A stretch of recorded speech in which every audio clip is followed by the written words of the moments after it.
Hey, what's up, God's people and fellow ambassadors? Welcome back to the Ambassadors channel. Well, here it is all about motivating you, the people of God, to be true disciples of Jesus Christ.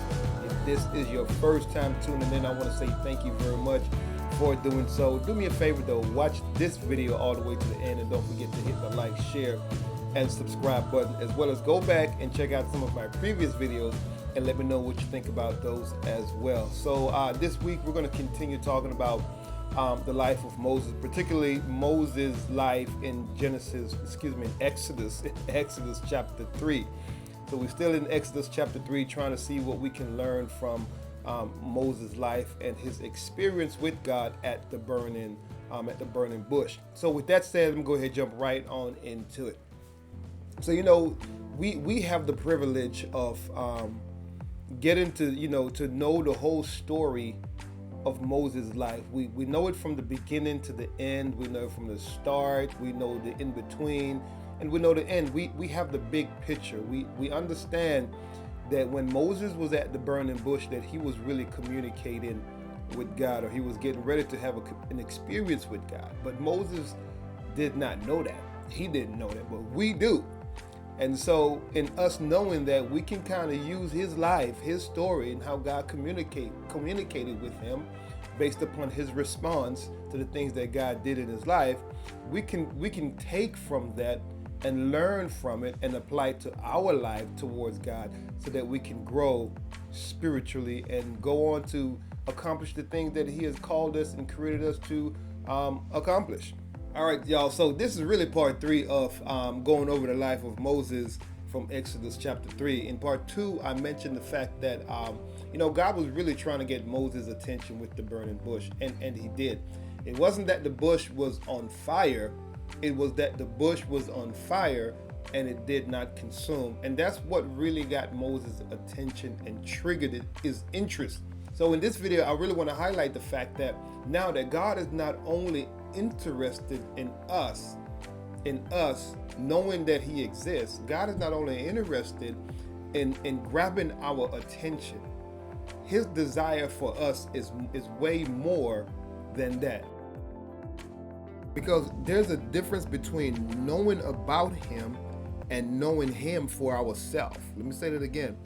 God is not only interested in us knowing about him, God is more so interested in us knowing him for ourselves. Because when we start knowing him personally, when we really start to know him personally, our true purpose and identity will start to unfold and be revealed. See, Moses didn't know that he was going to be a deliverer. He had no idea that he was really going to be the one to deliver the children of Israel from their bondage. Again, I said we know the story from the beginning to the end and the in-between. We knew that Moses had passion and he wanted to see the children of Israel delivered from their burdens. And we know what happened, that he killed, out of his passion, he killed an Egyptian. And so he had to run for his life. And so he ran right into Midian. And he spent 40 years in Midian before God met him at the burning bush. Or should I say, before he had his experience at the burning bush. So see, he had no idea that God was going to use him. It wasn't until God got his attention and he decided to get rid of all his distraction.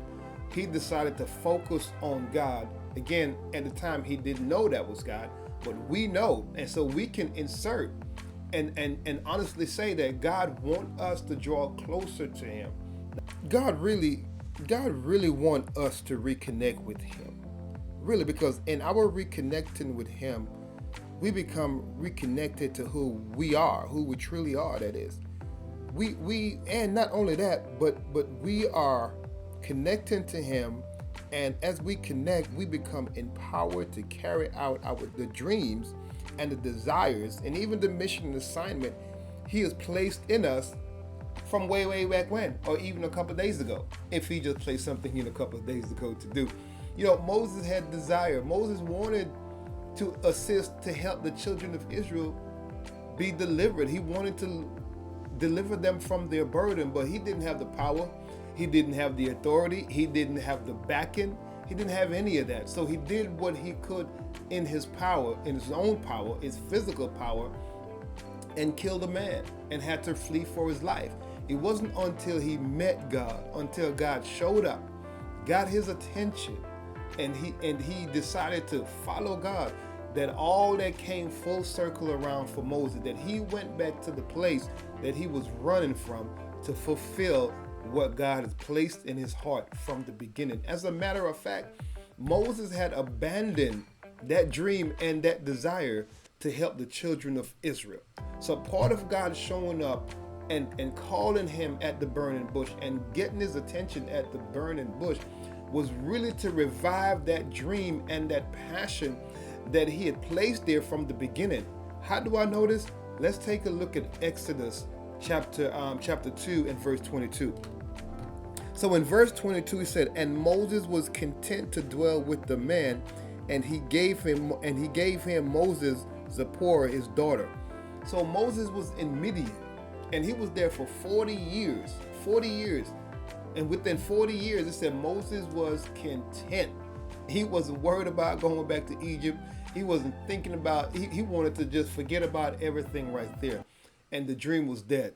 But once God came back in his life, once he reconnected with God, once he turned to God, once he decided to give God the undivided attention and reconnected with God, and by him doing so, reconnected with his passion, the desire that God has given him, God empowered him to go back and to deliver the children of Israel. What can we learn from that?